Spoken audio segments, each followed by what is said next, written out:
She's conservative, and I'm liberal, and yet we've been friends for almost 40 years.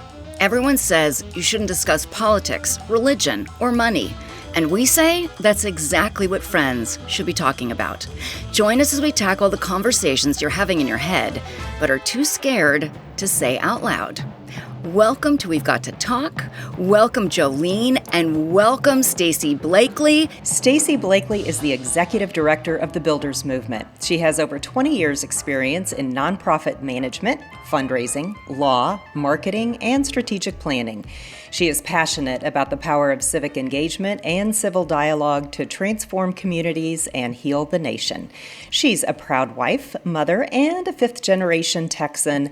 Welcome, Stacy. We are so glad to have you here on We've Got to Talk. I am delighted to be here. You guys, this model for your podcast I'm all about this. My career has been rooted in what you're doing. So thank you both for being so courageous and then having me on. Of course, of course. So, first of all, we are so excited to be included in the Builders Movement as movement partners, and you are the introduction to our audience as to what Builders is. We want to spread the love, and we want you to tell us in your own words, what is the Builders Movement and what drove you to being the executive director? Thank you for being movement partners. The fact that you guys have signed on to be ambassadors and cheerleaders and embodying our mission, that's really what we're about. So Builders is a citizen first movement. And the goal is to combat the us versus them thinking and focus instead on what we have in common. And then looking to that common ground to build solutions, real lasting solutions. And part of this is putting citizens back in the driver's seat and not only inspiring them, which we have an incredible national audience. We have about 4 million social followers. I don't say that to brag, although I might brag on our team a little bit. But what that shows you is a real hunger that people have for conversations that can cross all of these artificial boundaries that have been created for us. And then let us identify, gosh, what are these common things that we want for ourselves, our families, our businesses.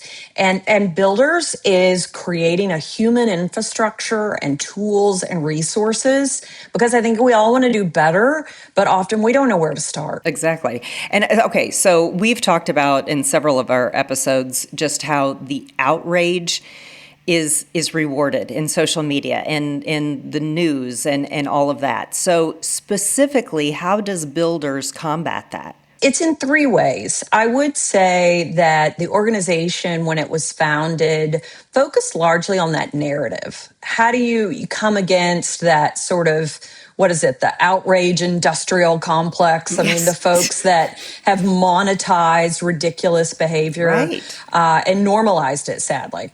That's one of the things that we push back against with really thoughtful, high quality content that gives people an example. So when you go to Builders Instagram and you dig into not only original content, but then we repost real world examples because you can tell people, hey, you should engage in civil discourse.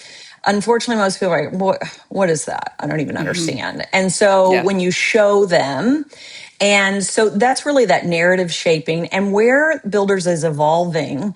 But it's one thing to show and set examples. It's another to give people an opportunity to practice it. What is it? You can tell somebody all day long, but until they own it, and they try it themselves, then it's probably not going to go much further. And so now we have a series of civic programs that give people an opportunity. So, for instance, Citizen Solutions is one of our programs, where you gather citizens from a wide spectrum and they really put this into practice in a difficult, challenging, but extremely hopeful and rewarding way. And we're launching more and more tools, I think every day, that give people opportunities to learn, strengthen their ability to engage in good conflict. And then also just to identify what are common ground solutions. And then Builders gives folks the tools to advance those. So at the end of the day, what we want is citizens standing around a governor's desk and they're signing into law legislation that began with conversations about common ground and then progresses through systems that we build and help amplify.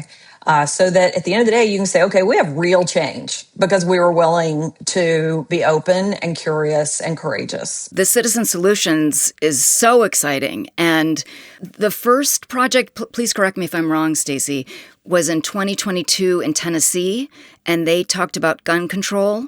Is that correct? Yeah, you're right. So yes, Tennessee was 22. Right. Tackling gun control or guns. And you've got to think in Tennessee, the proximity of that particular Citizen Solutions to multiple tragedies that had unfolded. And that was a really interesting sort of experiment, if you will. What Builders does is we try things. We're very entrepreneurial. And we really believe to sort of advance the great experiment, we have to do some experiments and some testing and piloting. And so that particular Citizen Solutions, it was a bit of a gamble. Like, we're going to put these people in a room. They're very carefully selected and vetted so that they have a high level of representation geographically, socioeconomically, racially, and of course, politically. And we worked with a group called Convergence so that there was a really strong model in place to ensure quality dialogue. But that was not easy. And that whole thing was recorded. So there's a documentary called Tennessee 11 where you can watch this unfold. And then from there went to Wisconsin. And then most recently, we had a session last December in Texas. The Tennessee 11 documentary I will find and put in the show notes so that people can check that out. And we're excited because we got to interview 3 of the 14 people for the Wisconsin Citizen Solutions, which actually your dream came true and people stood behind the governor in their state and signed legislation in March of 2026. I have to tell you, our team, when this came to be, there was this moment for, when you work on things as a nonprofit or even as an entrepreneur and you're like, oh, it worked, you have that moment. And that was a really satisfying moment. And I have to give a shout out to our team who was so diligent and patient and persistent. In particular, our team member that runs this program, Ashley, it's like she just never gave up. And she always, even after that Citizen Solutions session, it took 2 years of persistence in order to see this through to that winning moment for those citizens. Can you explain, Stacy, what it was? Because our audience doesn't know yet. Yeah. So, one of the things that's important to note about Builders is we are not a think tank. So we don't walk in the door with an agenda and say, hey, this is the issue you should cover, and these are your talking points. This really was an issue that was surfaced through engaging with citizens in a wide variety of, surveying, polling, meeting, discussions.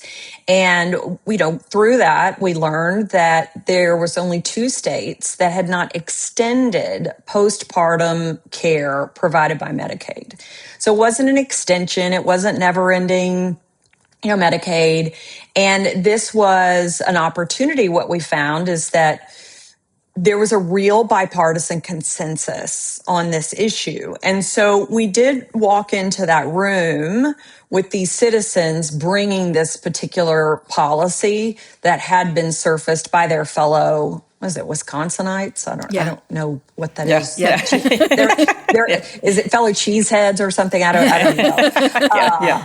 But they had come up with this issue, and so then that's what they tackled. And it's such a logical, practical bit of legislation. When you look at this, it's not open-ended. It has criteria. It's very focused in how those taxpayer dollars are serving a very specific population that needs postpartum care.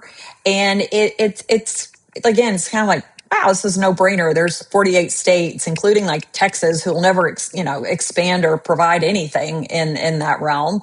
And so that's how that issue surfaced. Then they did the citizen solution model, which is, about 2 days, gathered with the facilitator. They learn about the builder's mindset, which we can talk a little bit more.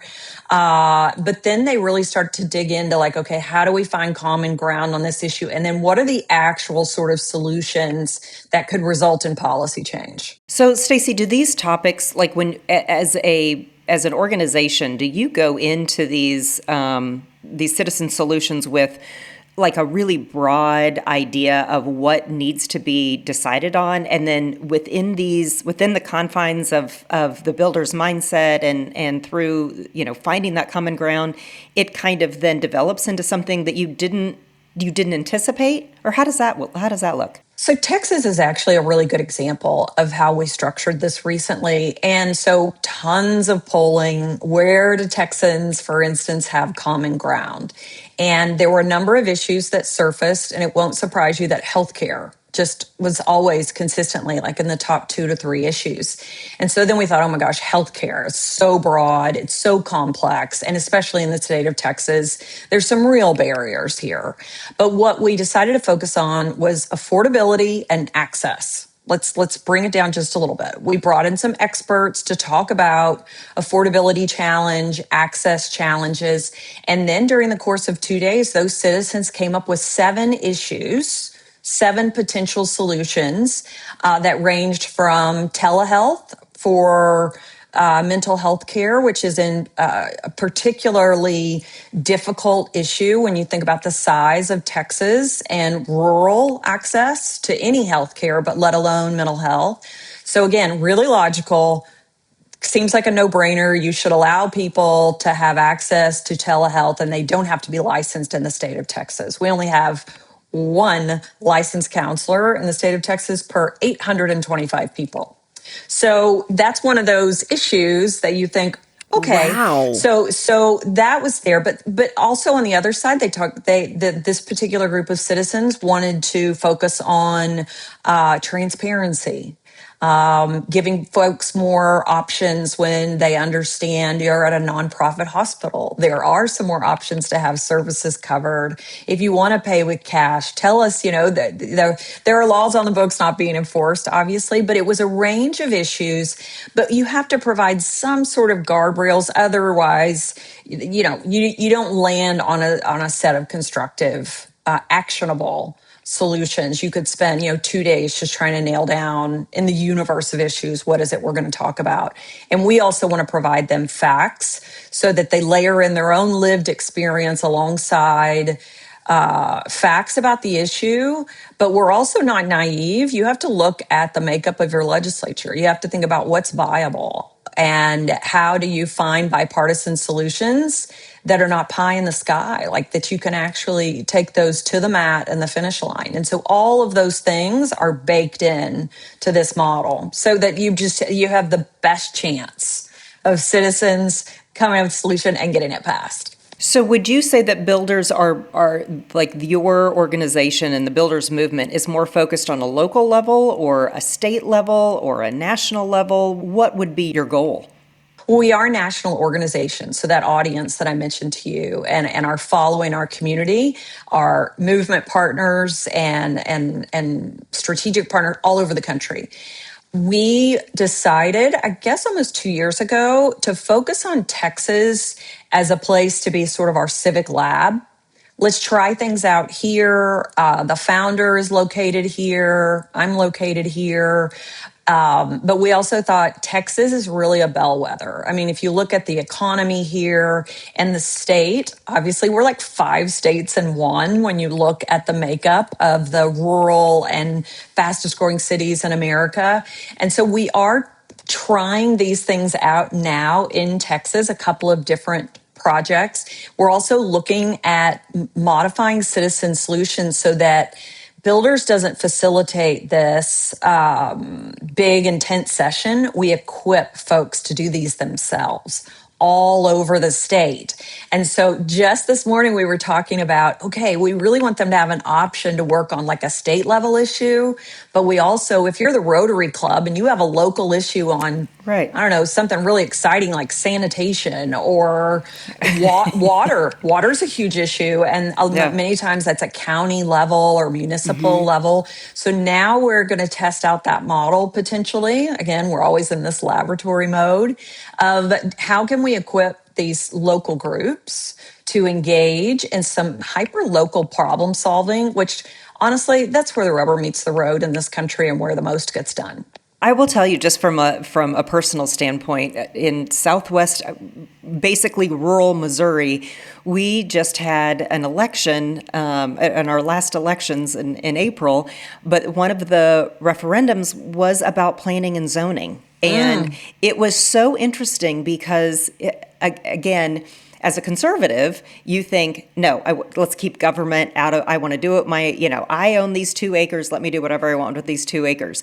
However, it was a lot of the conservatives going, no, you can't just let your neighbor build a resort next door to you and have absolutely no zoning regulations. And so, but all of this discussion, because we're in rural Missouri, was on Facebook. And so it was so interesting to see the back and forth that people were taking on this issue, and how some people were, had their names on there, but some people had a different persona on as they wanted to say something. And it was just so interesting that that's where we are now, and how at such a local level as whether to eliminate your planning and zoning commission took on such vitriol on Facebook of all places. I mean, but that's Facebook happening. is where it is. Dealing with social media, Stacy, girl, Facebook is like,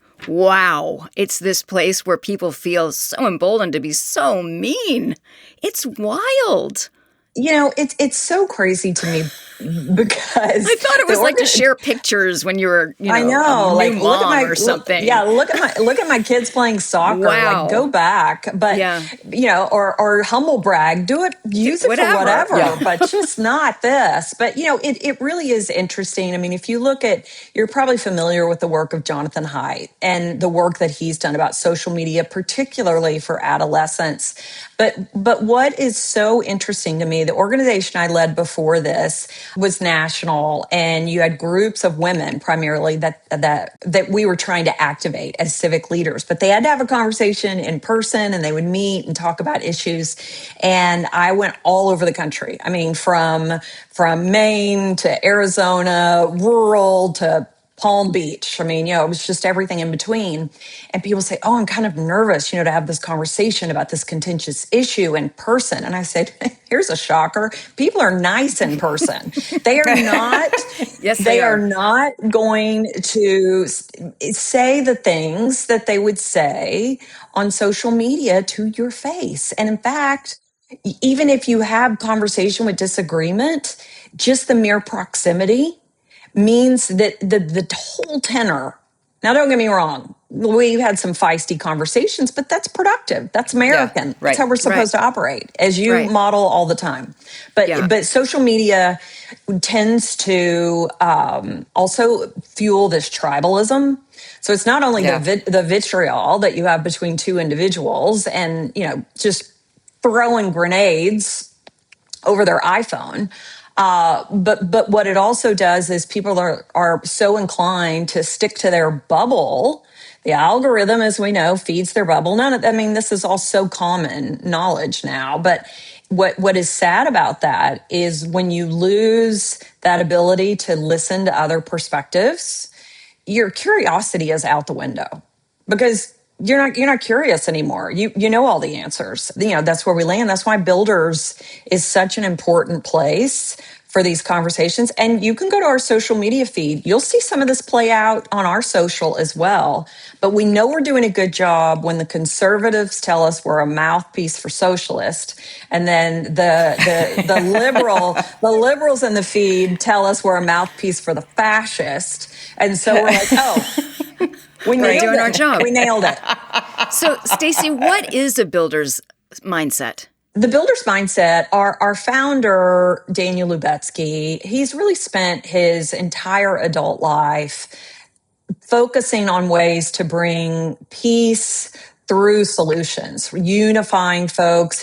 He still does incredible work in the Middle East with his foundation and with organizations, Builders Middle East, and PeaceWorks. But that really laid the foundation. And when he started to see the United States, unfortunately, start slipping into that really deep divide where you dehumanize the other side, and then that leads to violence. And we've seen this play out tragically.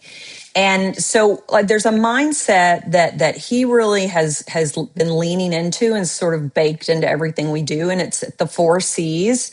It is Monday, and I've only had 3/4 a cup of coffee, so I hope I hit all four. But curiosity is a big one that we've discussed. I mean, we can help you. Creativity. Yeah.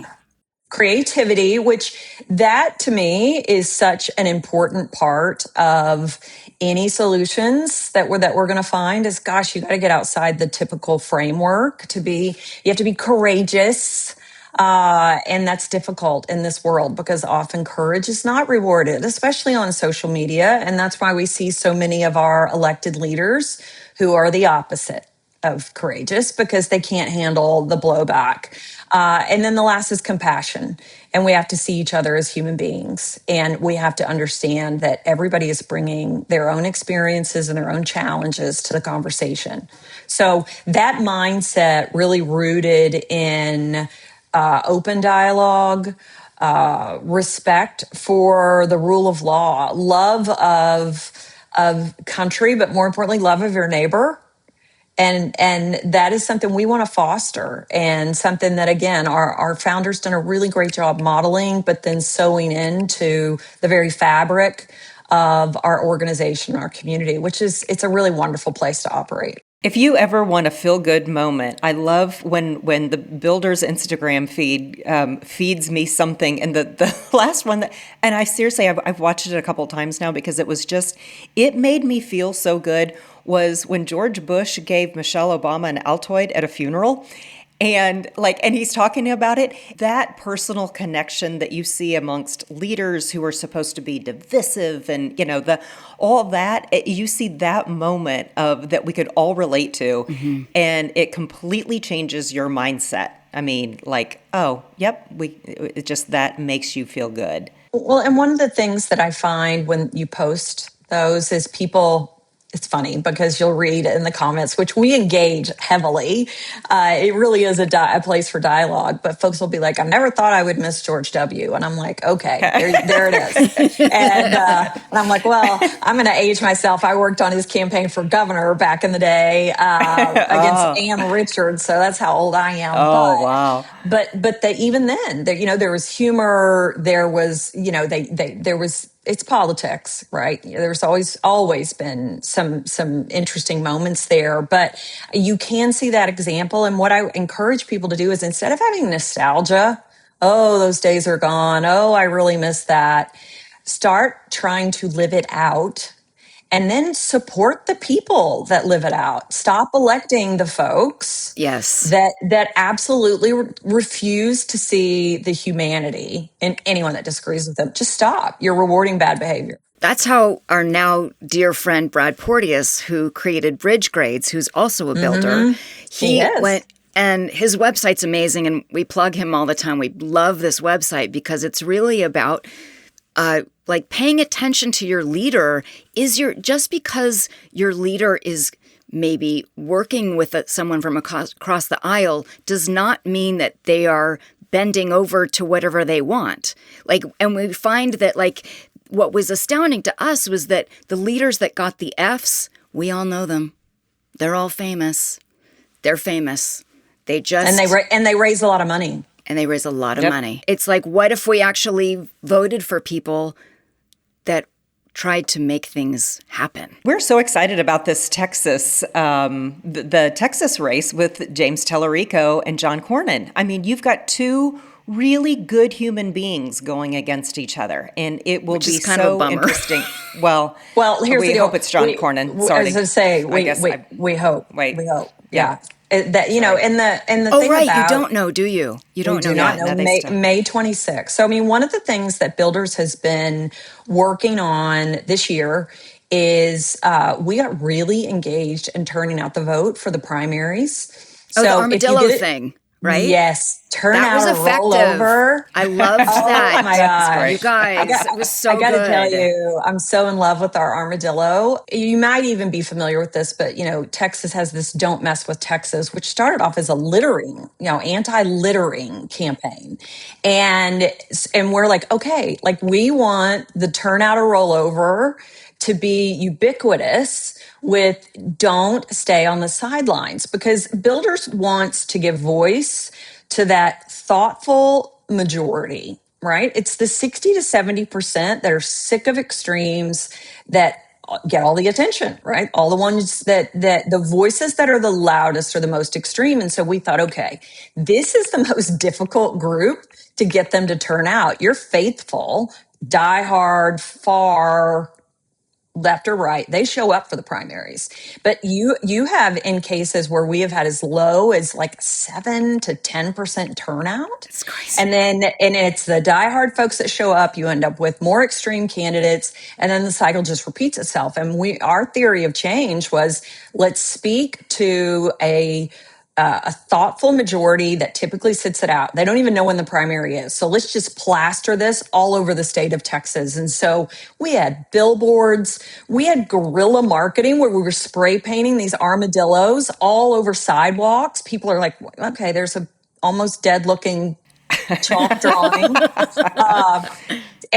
But because it was a little weird, and we had a guy with an armadillo mask and live armadillos popping up all over, but you've got to watch some of the videos. Quite funny. And then we had Zach Levi, if you know him, he's with Shazam. He was on The Marvelous Mrs. Maisel, if you remember. But he's an incredible actor. He lives in Austin. He's this really thoughtful guy. He, kind of appeals to one political spectrum. And we thought, okay, let's have some different folks. But at the very end, you'll watch, he reveals, and he's like this masked armadillo that's been running around. But I say all of that, clearly I enamored with our creativity. But I say all of that because going into this with creativity and not having your typical, oh, go vote and your vote matters. This was like, oh, wait, what is this? And then they had curiosity, and then they went to find out more.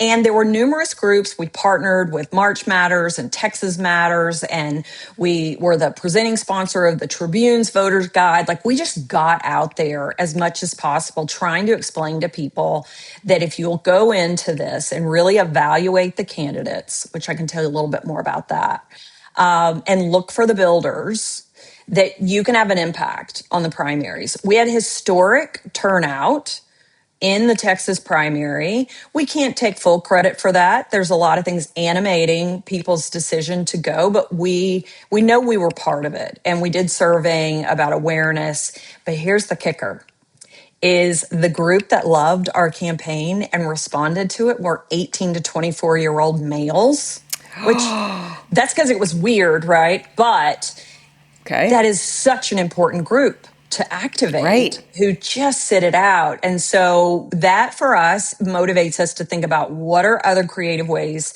that we can get out the vote and get these folks to quit being so apathetic. Because in that runoff, bringing this full circle, even fewer people show up. And by some calculations, your vote is like 25 times more impactful in a runoff than in the general, because so few people show up, and it matters so much. Yes. And so are there efforts then from builders in this runoff? Yes, so we're running campaigns around this. It's obviously a smaller footprint because of the number of statewide races, but we are actively going to start really next week, start pushing that out there to make sure people, we reminded everybody last week to register. But one of the, interesting things, people think, oh, I didn't vote in the primary, I can't vote in the runoff. Yes, you can. You can still do that. And so voter education about the dates, the processes, the locations sounds so basic, but it's incredibly important. So we'll have the campaign during the runoff. We will do a lot around midterms. But one of the things that we introduced during the primaries that similar to what Brad does at that national level with bridge grades, we did it at the state level for all 524 primary candidates and utilized sort of those qualities of a builder. We utilize AI and algorithms and human intelligence to give you an index. It's the builder's index. And they say, okay, here's their score. Are they a builder? Are they a toss-up? Are they a divider? And looking at, they work on bipartisan issues. And, it's not a perfect system. We're still tweaking it, but we thought, you know what, we're going to give this a shot so that people can make up their own minds, evaluate. All the sources are there, just like Brad inspired us, to have everything where you can click and look at the algorithms. But we think that's an important tool that hopefully in not a very distant future, we can roll that out at the state level and maybe even the local level all over the country. That's really the long-term plan for that. So you can say, is this a builder or divider? Right. It doesn't matter what party. Do you have any politicians that are builders right now?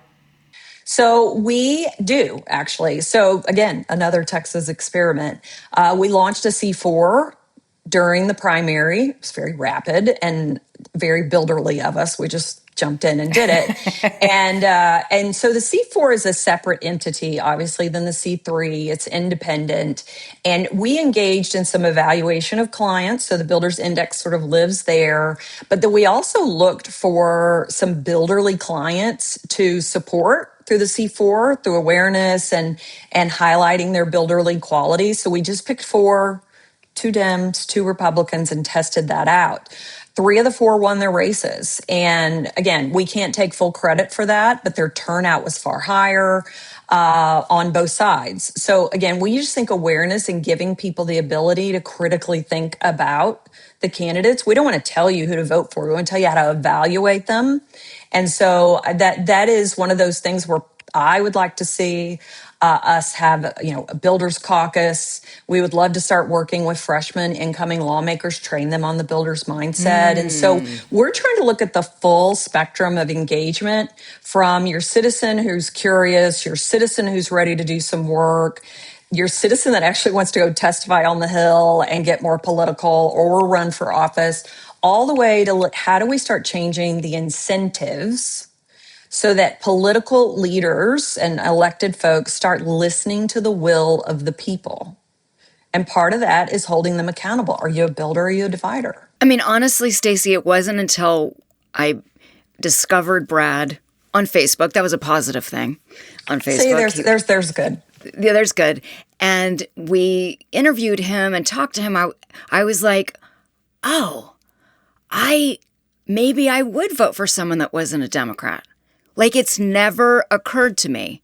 So, I mean, I was so psyched to be a voter at 18, and I knew I was a Democrat, but it was never like, oh, you mean it's about working together versus just standing in our grounds? And Brad said that I'm sort of an anomaly in this, but I thought this is, to me, so liberating to look at the political landscape in this way. To actually look at a candidate and say, do you say what you mean? Do you mean what you say? Do you have integrity? Are you honest? Are you kind? Are you willing to work with people? Versus like, well, you're not a Democrat, so I'm not voting for you. I don't think you're an anomaly. 45% of Americans are identifying as independents, and we're not giving them good choices. We've got a primary system that forces you to choose in many states. And, Texas, shockingly, is still an open primary. But once you lock in... So can I interrupt you for a second, Stacy? So does that mean in this runoff between Paxton and Cornyn that you can be a Democrat and vote in this runoff? Yeah. So the thing that's interesting, like once you vote, so like if you voted one way in the primary, you don't get to switch. Okay. Okay. But you can come in most states, you register, you're a Democrat, Right. you're a Republican, and that's where primary you get to participate in. Here, you can choose. So if you're a Democrat and the candidate that you really want to support is a Republican, you can do that. I mean, at the end of the day, there needs to be reform so that we can all just make choices based on character, based on their track record experience. I mean, if you think about the fundamentals, if you own a business, like these are basic, like low bar for me to hire somebody. Right. We don't even get to like utilize that criteria on somebody that controls, for instance, billions of dollars of a state budget. And you just think, wow, okay, I didn't get to look at their character. I had to choose by party. So, and the parties don't necessarily, well, not necessarily, they don't really reflect the majority of citizens anymore. So I just think that 45% of Americans that are saying, hey, I want to have more choices needs to be listened to. But I think you also need to look at, congressional approval ratings. What is it? 8% of Americans approve of Congress. And then their reelection. Which is equal to how much we approve of North Korea. Wow. Okay, great. How about that comparison? Wow. You guys are killing it. But then look at the reelection rates. I mean, it's like 80%, 80% or more like get reelected. That's not an exact stat, but it's close. And you think, what are we doing? Like the definition of insanity, right? Yes. And exactly. it's a system. The system is set up in that way. And I think that's the other thing about being a builder is we want you to be courageous enough to question, is this the only way? Right. Could we do better? Okay, Stacy, what gives you the most optimism in our country right now? Talking to citizens in just about every setting. And when we do have the citizen solution, it is really a really hopeful experience.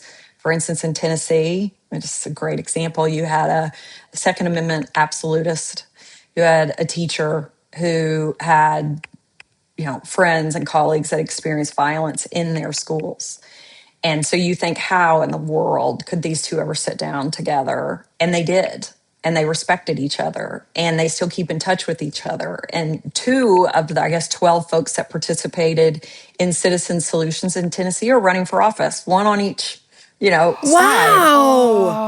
Yeah. And so that gives me hope that if you get people to a place where they start thinking, I am empowered. Yes. And I do have some agency over this.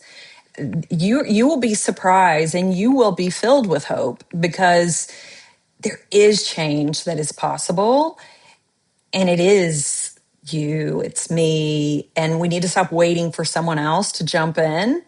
And I'm really hopeful when I see this happening over and over again, not just through builders, but you just look around in your community, and it's like what Mr. Rogers says: look for the helpers. Yeah. Look for the builders too, because those are the folks that are going to give you some hope. What worries you the most? What worries me the most is the outsized influence of a very small group of people on the elected officials, on the outcomes, or the gridlock, and whether that is the parties, the donors that control parties, the lobbying, extremely powerful lobbying groups. It concerns me how the system is set up right now so that those folks on the inside, they're able to kind of rig the game before it even starts. And I don't say that to make citizens hopeless, because you can still get in the game and we see you make change, but it is a little bit of a David and Goliath scenario. We know that. And so it's going to take more organizations and institutions and elected officials going against their self-interest. I mean, everybody just needs to watch the Ben Sass 60 Minutes over and over and over again, because he articulates it in a way with clarity that, again, you should watch it over and over. But until we have folks that have that level of conviction to change, to push against that very powerful but small group of extremes or highly self-interested folks, that's what worries me. The incentive system is jacked right now, to use a really technical term. Stacy, do you know, I'm not that familiar with it, but on Substack, it's a group called Political Integrity. It's a new Substack, and I'll put it in the show notes, but they are working with politicians that are running to take the pledge to take no money. I don't know that much about it. I'm just brand new to it, but I'm super excited about it. And I thought maybe builders should know about it, or we should all know about it. Yeah, because they're trying to crowdsource their campaigns. I did see something could be similar to that. I think more groups like that. I also think there are some groups that are doing some really amazing work to help lawmakers engage in bipartisanship without it hurting them. So it's almost like they run cover to help change narrative and give these folks runway to do that.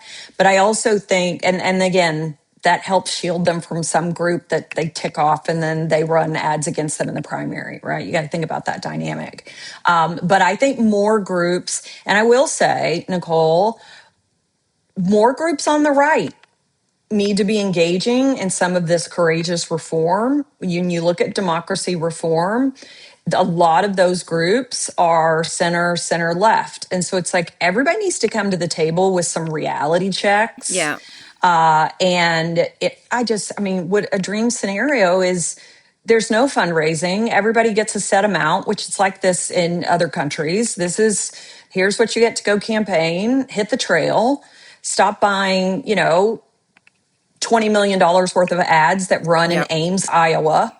And it's good for the ad economy in Iowa. They probably don't like me saying that, but it's just there's the system on so many levels could be reformed, but at this stage of the game, you're not going to see that.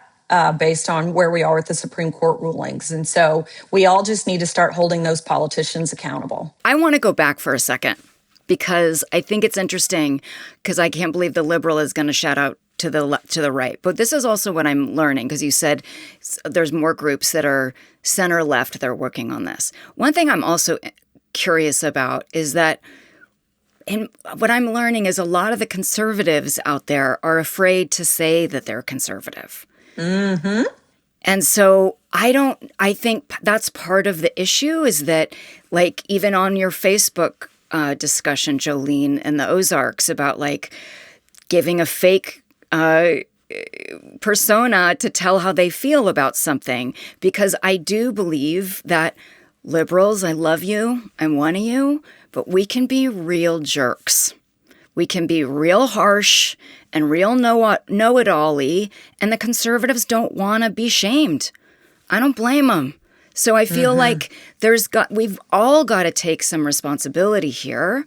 And I know I'm going to get pushback from my liberals for saying that, but it's true. Like, we need to, I think, all be brave, all be courageous. Here's a perfect example, and then we can move on to all the fun stuff. But I had the privilege of going to Jolene's eldest daughter's wedding in February in Austin, or outside Austin. So in Dripping Springs. In Dripping Springs. Yeah. And the day before, I was dealing with the Facebook, and people were real pissed. And it was one of those gutted days where I was like, can we keep doing this podcast? I'm so gutted by the hate. And the hate was from my side to me, or not to me. They don't know. Now they know. But like, I deal with the social media. And I was like, I'm supposed to be on a little vacation. I forgot my laptop, and I'm dealing with the Facebook on my phone. And people are mean. And I'm just thinking, well, I'm not going to bug Jolene, because she's about to have her daughter get married. So I'm just going to handle this shit by myself and just. Such a good friend, right? But I was like, seriously. But I was like, I felt that David and Goliath energy. Like, are we idiots trying to do this? Like, what are we doing? Who do we think we are? Girl, the next day I go to that wedding, and I'd forgotten that we're on YouTube. So I was recognized. And so the guests were coming, all these conservative family members and friends of Jolene's. And one in particular was like, hi, I'm a conservative. Can I talk to you? I have some questions. Please don't be mad at me. And I love you. And I was like, well, that's a lot. And yes, let's go do it. And I will not yell at you. I will listen to you, and I will try to understand why you're afraid, why you're afraid to admit that you're a conservative to me. Like, it was the absolute 180 where I was like, oh, now I know why we're doing this podcast. Now I know. Yes and amen. Yes right? and Like, amen. here's little David, and here we are. Yep. Is David the good? David's the good one, right? Yes, he's got the slingshot. Right. Here's the thing. I want to give you two just a little piece of encouragement, and I've talked about this for years because this is a big part of my life's work. Right? Is that small groups have changed the world. Very small group of people with deep conviction and sometimes a novel approach, a radical, different idea. I mean, look at our founding. It's America's 250th birthday coming up. That's a small group of people. It's a few folks writing the Federalist Papers. Talk about anonymous, right? They're trying to like just not be hung by the king. And so they had a lot more at stake than we do on Facebook.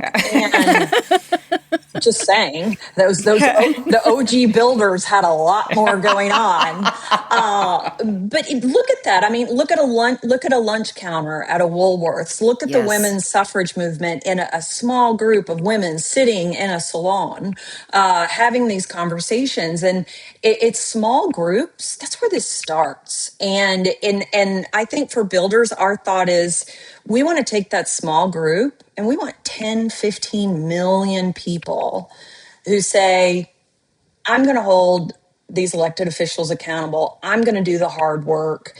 I'm going to open my mind. And you've got to have scale, but man, you got to start somewhere. And I just want to applaud the two of you for the audience you're building and the conversations you're having. It's essential. Don't lose hope. Thank you. That's sweet. All right. So speaking of good, Nicole. Yes. So, Stacy, do you have a good for the soul for our audience? Everybody has their get ready song. I think sometimes like you just need it. And that walk up song. Oh, it's the walk up song and no one sees you, but you need it to kind of give you a little moment. And so I have been listening, thanks to my 25-year-old daughter, almost 25, Ray, her new song, Joy. All right. Go listen. It's with her two sisters. It is beautiful. And it is really rooted as joy comes in the morning. And it is really good stuff. And sidebar, I am driving after this podcast to Austin to take my daughter to see her in concert tonight. So I get to have my that's amazing. morning psych song in person tonight. But I would encourage everybody, if you need a new lift you up song, it's Joy by Ray. I'll put it in the show notes so that we can all enjoy it. I can't wait to listen to it now. Me too. So now we play the Would You Rather game. We love this game because it makes you think about things that maybe you don't want to choose. And you played into this so well, Stacy, because you have already touched on this. And so now I'm going to make it really difficult on you. Oh, no.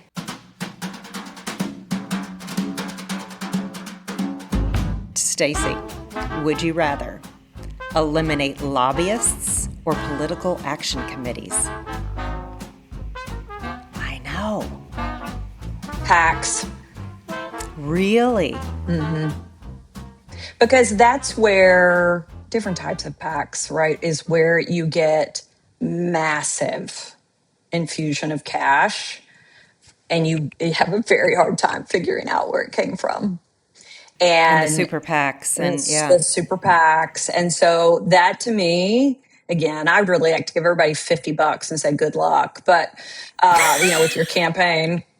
But, and then they don't even have enough to buy a social media ad. Oops, okay, get out and see everybody. I want to go back to the train campaign.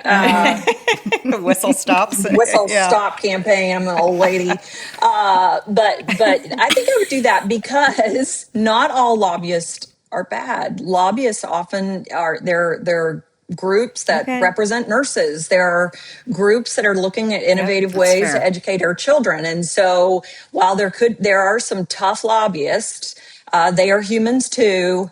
And there are some builders. You'd be surprised. There's builders that are lobbyists. So Oh, That's wow. good. Okay. Well, That's that good. does make me feel a little more encouraged then. Okay, good. okay. All right. Do you have one for us? Yes, because I think that we vilify leaders and we cast them all as, oh, you're just horrible and you make all these evil decisions, right? Especially with the world. So I was going to say, would you rather be the CEO of ChatGPT or the president of the United States? Oh, God.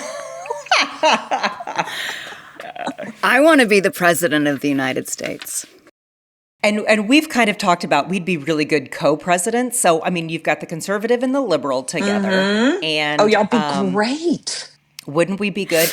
And we've just recently discovered that menopausal women are probably like the best women to have because in elected office, because number one, we're up at 3 o'clock in the morning, thinking about all the things. Our brain is nonstop going. 100%. We would fix climate change because Quick. I mean we could have a hot flash and we're like, I'll sign it. Just give it to me right now, and it will sign it.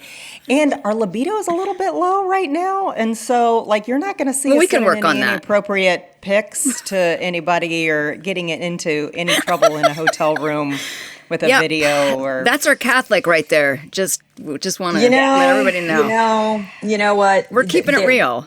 If you look at the scandals, though, we've got some women that have engaged in some fairly questionable behavior lately, my and gosh. I'm not sure if they've hit the special time in their lives or not. But man, Wow. it's equal opportunity gross behavior lately. Yeah, it's wild. Not well played. Seriously. It's Not well wild. played, and it's abuse of Yeah. power.